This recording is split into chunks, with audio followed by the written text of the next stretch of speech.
A former female priest who spent more than 2 decades in the Episcopal Church is now speaking out after being defrocked because she embraced another faith. Today, Ann Holmes Redding calls herself both a Christian and a Muslim. But her move to Islam came at a very high price. Dan Harris reports on this woman's test of faith. Ann Holmes Redding was an Episcopal priest for 25 years until a radical test of faith. Several years ago, while she was mourning the death of her mother, she was trying out an Islamic meditation technique that she'd learned in an interfaith class. And that, she says, is when it happened. It came with such clarity and such power that I could understand it as nothing else but an invitation from God. In fact, she says it was Jesus himself who led her to Islam. You think Jesus led you to become a Muslim? Yes. Yes. You're laughing. Because I know it doesn't make sense to people.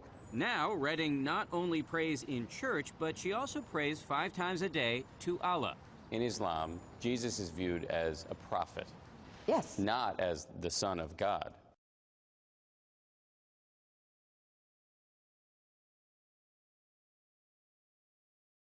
Yes, you're right. So yours is a radical rethink of the Christian scriptures, a rethink that a lot of people would call heretical. Yes, and do. Loudly. This spring, the Episcopal Church revoked Redding's right to be a priest. Being defrocked, I would imagine, was a pretty traumatic experience. Yes, that's an understatement.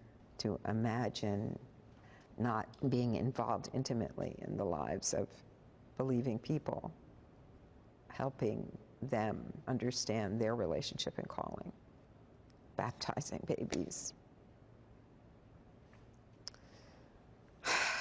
It's a big loss. It's a huge loss.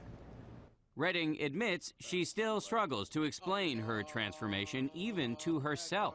I am the one who's going to have to answer for this. I'm the one who's going to have to answer for what I've done with my life. And do you feel confident about that moment? It's in the best of hands. Dan Harris, ABC News, New York.